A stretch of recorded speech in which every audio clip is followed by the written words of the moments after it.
Assalamu alaikum. Daha bir jolu kayrımdı. Berişin, kasiyetli kız elin. Kulay Bursan'daki bugün Bişkek şahrında Alamidin bazarının aldığında Aktan Ahmet Aliyev деген bir tuğanımızga kayrımdılık marafon bolu öttü. Geçe de uşul bir tuğanımızga Aktan bir tuğanımızga Dordoy bazarının aldığında olgun. Al jerde elden çoğulgan amanat geçe biz kaçalbay aldık. Dileke karşı kaçalbay aldık. 67 bin so'm çoğulup geçe ошо бизден менен биргеликте кызматташып жүргөн Ишен ага өзүнүн Актандын апасына тапшырып берген. Мына бүгүн да Кудай буйрса ушу Аламидин базарында çoğulgan аманатты сиздердин алдыңыздарда эсептеп тапшырууну сурап көрдүк. Анткени биз дайым отчеттук негизде жумуш жасалат. Кээ бир инсандар момундай жасалып аткан жумушту көрүп, кичине момундай намысы, сезимдер ойгонуп, мен дагы ушул инсандардай болуп жардам берсем болот эле деген ойдо калсын деп, же болбосо ыхсан берген инсандардын мындай берген аманаты дарегине жетип калгандыгын көрүп, курсанд болуп калсын деп биз дайым отчеттук негизде тапшырылат. Жумуш дайым ачык жүрөт, ошондуктан туура түшүнүңүздөр, туура көрүңүздөр. Азыр Кудай буйрса сиздерден Бишкек шаарынын Аламидин базарынан çoğulgan аманат эсептелип Кудай буйрса тапшырабыз. Актан бир планыбыз боюнча айтып кетейин. Урматтуу туугандар. Ахмат Алиев Актан Асанович 1989 жылы 10 сентябрда төрөлгөн. Соғыс қалғанына байланысты тез арада Түркияда операция кылууга муктаж. Келиңиз, Кайдыгер Карабастан Актан Лутванга жардам бериңиздер. Эгерде кимдир Кайдыгер Карабастан Колсунам деген инсандар болгон болсо, Актан Лутванга тутту. Мына ушул данныйларга колуңуздардан келишинче 1 сом болобу, 5 сом болобу, 10 сом болобу жардам берсеңиздер болот иншалла.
Nasıl verseniz mi?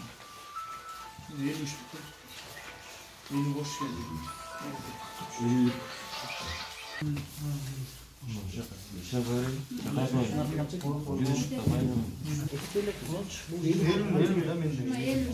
Ошо мен кош 100 болот.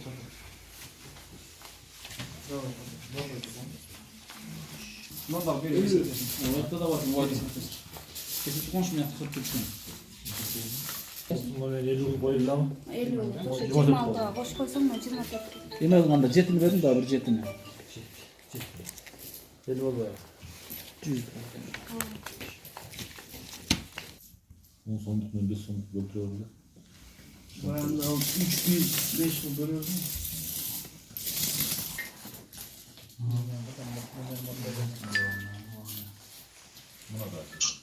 Onların cüzü böyle. Üstüne 20 oldu. Yakın.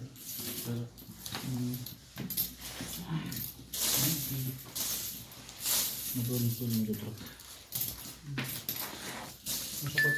Ой, көптен қаласынан.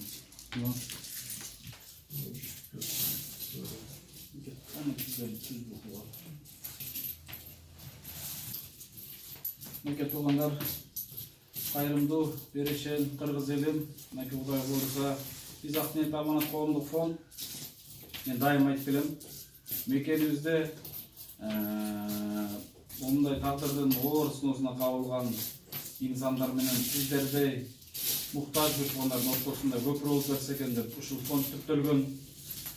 Құдай бұйырса, бұл фондтың артынан қаншалаған мекендештеріміз ден соолугун чыңап, жолдон канчалаган бир туугандарыбыз үйлүү жайлуу болуп келе атат. Мына бүгүн Кудайга шүгүрлөр болсун, сиздердин астыңыздарда сиздердин астыңыздарда бүгүн буга чейин бизге ушу соц тармактардан аябай жазып келишкен Ахматалиев Актан деген бир тууганыбыз. Өзү Базар Коргон район, Жалал Абад областынын Базар Коргон районунун тургуну болот. Бөйрөк оорусуна кабылып, бөйрөгү эки бөйрөк урап, азыркы күндө гемодиализ аппаратында чынында мондай инсандар арабызда аябай көбөйдү. Актан бир тууганыбыздын абалы өтө оор чынында. Гемодиализге жаткан инсандар жумасына 2 жолу аппаратка барган болсо, бул Актан бир тууганыбыз жумасына 3 жолу барат. Ар бир аппаратынын базы 5000 сомдон. Мондай кыргызча айтканда, биз тазалыкка барып, улуу сөздө уят жок. Зарабызды чыгарыш үчүн кээ бир шаарда 10 сом туалетке тазалыкка барып, 10 сом берүү үчүн кыздырканып, жинденип, жолусун сүйдөнүп киребиз. Мына Актан бир тууганыбыз болсо, бүгүнкү күндө мекендештер ичине толуп калган заразын, суузун через аппарат аркылуу чыгаруу үчүн ар бир аппаратка 5000 сомдон акча төлөө чыгарылат. Жумасына ошондо 15000 сом мекендештер. Ошондуктан мондай абалда эч бир жанга салбасын. Эч бир жан мондай абалда тагдырдын оор сыноосуна кабылбасын. Кудай буйрса, мен дагы да чакырып кетем бир туугандар.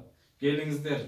Арабыздагы эле мына бүгүнкү күндө Кудай буйрса, Милан бир тууганыбыздай, Мергүл, Арзыбек, Адыл, Шайыргүл, Замир деген бир тууганыбыздардай эле ушул инсандардын дагы ден соолугун сактап калсак, келиңиздер, мен ушуга чакырып кетем.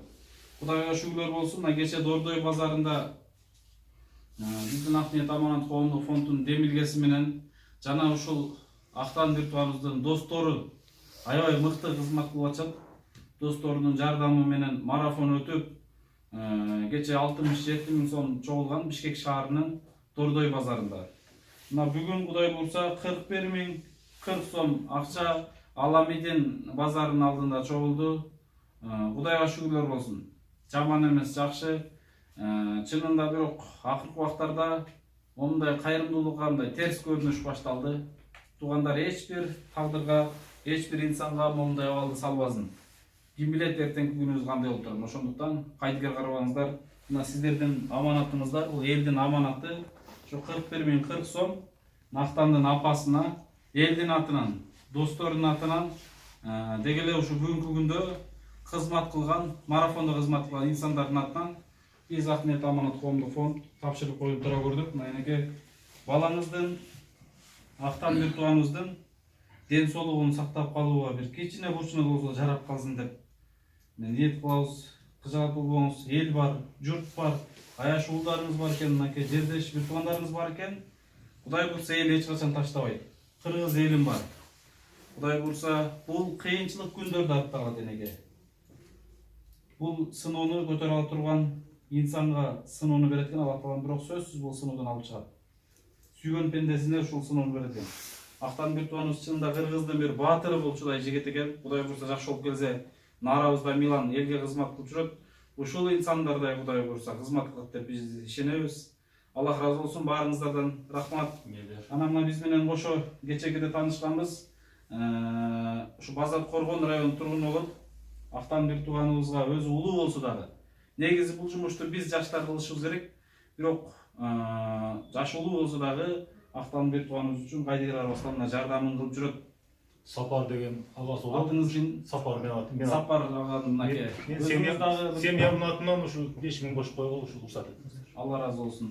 Сіз өзіңіз дағы бұл жаққа Ақтан бір туғаныңыз бойынша кішкене жақына қалып отырсыңыз.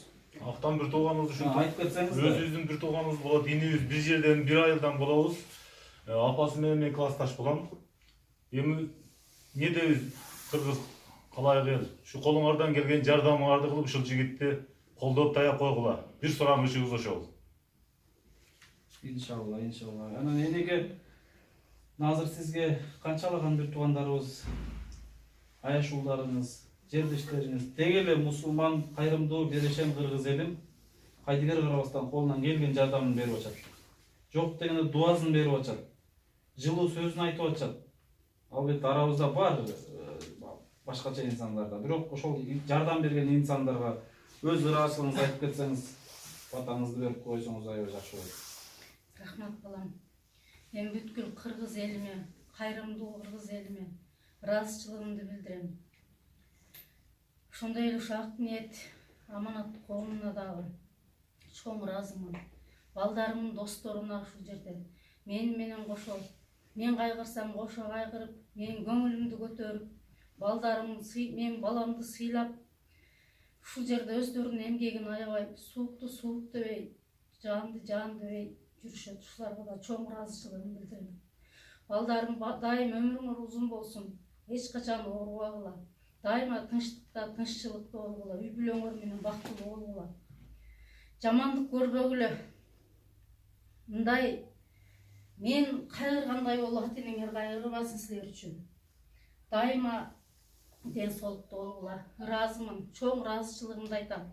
Ошондой эле дагы бир ирет кыргыз элинин баарына ыраазымын. Чоң рахмат. Рахмат. Мына азыр энебиз айтып өткөндөй эле чынында мен быйыл ушул иштин үстүндө жүрүп, чыныгы мыкты, катуу достордун достугун чыныгы быйыл көрдүм. Мына жай айларында Арзыбек деген бир тууганыбыз боор оорусуна чалдыккан. Ошол бир тууганыбызга дагы достору күндү күн дебей, түндү түн дебей, чуркап, көгөрүп, кезерип жүрүшүп, досын бул жалган сыноо жашоого кайра алып калышты. Мына дагы да бүгүн көрүп отурам, бүгүн кезерип, сууктун күнүндө болсо дагы ошол досум жакшы болуп кетсе экен деп карапкаларды кармап элдин астында турушту. Жана буга чейин дагы машинасына салып алып, аппаратка гемодиализ аппаратын алып барып, ушу досу үчүн тике турган мынакей чыныгы достор. Достугуңуздар эч качан үзүлбөсүн, ынтымактуу достордон болуңуздар. Негизи эле Жалал Абадтын балдары достук боюнча бир башкача үлгү көргөзүп атасыздар. Бул үлгүлүү жумуш. Башка инсандар да көрүп, кыйналган инсандарга жолугусом арасында кыйналып аткан досторуна ушу сиздердей болуп жардам берсе экен деп мен ниет кылат элем. Рахмат барыңыздар, Алла разы болсун. Ишен ага өзүңүз айтып кетсеңиз, мына 2 күндөн бери марафондо өзүңүз биздин Акниет Аманат фондунан туруп атасыз. Элдин жардам берип атканы кандай болуп атат, көз караштары кандай болуп атат. Негизи эле ар кандай пенде бар энеке. Кыжалак болбоңуз, ар кимдин сөзүнө, көңүлүнө көңүл бурбаңыз. Буюрса баары жакшы болот. Ишен ага өзүңүз айтып кетиңиз. Ассаламу алейкум, урматтуу кыргыз элим. Ошондой эле биздин кайдыгер карабастан колубуздардан келген жардамдарды биз ушул кайсы базардарга барбайлы. Керек болсо коляскада отуруп өздөрү элден жардам сурап отурган адамдарга келип, биринчи ошолор келип 20 сом болобу, 30 сом болобу, колунан келгенин биз менен тең бөлүшүп таштап берип кетип атат. Биз кыргыз элибизге ушунчалык ынтымакчылык экен, кыргыз элин кыргызды эч качан таштабайт экенине чындыгында ынанып отурабыз. Бул нерсени өз көзүбүз менен көргөндүгүбүздөн кимдир бирөөлөргө жетсин деп дагы айтып атабыз. Кимдир бирөөлөр ушуну сезет бекен деп дагы айтып атабыз. Бул акыйкат, бул чындык. Акыйкатты айтса кимдир бирөөгө катуу тийип калышы мүмкүн. Бирок эсиле катуу тийсе менден кечирип коюңуздар. Чындыгында ушул берген адамдар бардыгы эле карапайым кыргыз эл. Ошол кыргыз элибиз эч убакта ушу тапканынан соолукпой иштеп, бул жалган дүйнөдө ар дайым жакшылыкта өтсүн. Ушул кезге чейин Медер иним айтып кеткендей эле бир жакшы адам учурайт экен.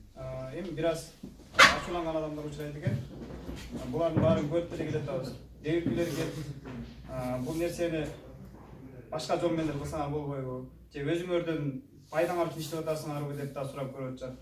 Чындыгында бул Ак Ниет Аманат фонду мына өзүбүздүн баардыгыбыз кайерге барсак дагы күбө болуп турат. Эч кандай акча алынбайт, эч кандай биз бир нерсе деп деле айтпайбыз, бизге берилет деген эчтекебиз жок. Биз жөн гана Ак Ниет Аманат фонду бул көпүрө. Биз көпөрө гана болуп берсек да. Биз баштан бери айтып келебиз. Ак ниет аманат фонду биринчи ынтымакчылыкка чакырабыз.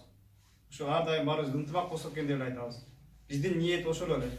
Бул берген Алланын соогуна биз ушул нерсе менен ушундай көпөрө болуп туруп берип, ошо Алланын берген соогуна жетсек деген гана ниетибиз. Буюрса, мына элдин баары эле кайрымдуу, жакшы, берешен эл болгондуктан бизге көңүлүбүзгө толуп, мына мындай чыган инсандарыбызга, наристелерибизге жана ошондой эле жана медер айтып кеткендей, милан ошол келгендер ошондой жигиттерибиз. Келгенден баштап эле биз кыргыз элибизге биздин башыбызда кандай түшсө, биз өз жүрөгүбүз менен сезип турабыз. Ошондой инсандарга биз талыкпастан жардам беребиз деген инсандарыбызга дагы Алла ыраазы болсун. Мындан ары эч качан урбасын эч ким. Элдин суукта дагы, ысыкта дагы чыдап берип аткан бизге жардамдарыңызга баардыгыңыздарга рахмат. Бул өзгөчө бизден суранып кеткен Россиянын тургундары, бизде дагы балдар иштеп атат, ошолордун чыгып башка журтта жүрсөк дагы элден жардам сурап жакшылык кылалы деп чуркап жүргөн инсандарга дагы бар, ошолорго дагы айтып кетиңиздер деп бүгүн айтышты. Чындыгында биз силерди бул жерден туруп Россияда кандай суулукта кантип жумуштарыңарды таштап жүргөнүңөрдү көзүбүз менен көрбөгөнүбүз менен биз чындыгында угуп атабыз. Бул жактан сиздерге да рахмат. Чет өлкөдө болсоңор дагы, силерди милициялар кармап кыйнап атса дагы чыгып ушул инсаныбызга жардам берели деп берип жүргөнүңөр үчүн силерге да чоң рахмат. Биз буну бир гана медер экөөбүз гана билген жокпуз. Буну силерди бүтүндөй кыргыз эли, кыргыз калкы көрүп турат. Силердин да кошкон салымыңарга рахмат. Ушундай инсандарыбызга ар дайым кайдыгер карабастан жардам берип жүрө бериңиздер. Эч качан талпаңыздар. Биз силерге өтө ыраазыбыз. Терең ыраазыбыз. Чындыгында оозубуз менен айтып жеткире албай атабыз ыраазычылыгыбызды. Баардыгыңыздарга рахмат. Рахмат. Азыр эгерде бул жакта көрүп атышат түз эфирден балким жардам берем деген инсандар болгон болсо, мен дагы бир жолу кайталап кетейин. Эл сом номери 779 менен 79 37 27. Ушул номер эл сом Кыргызстанда.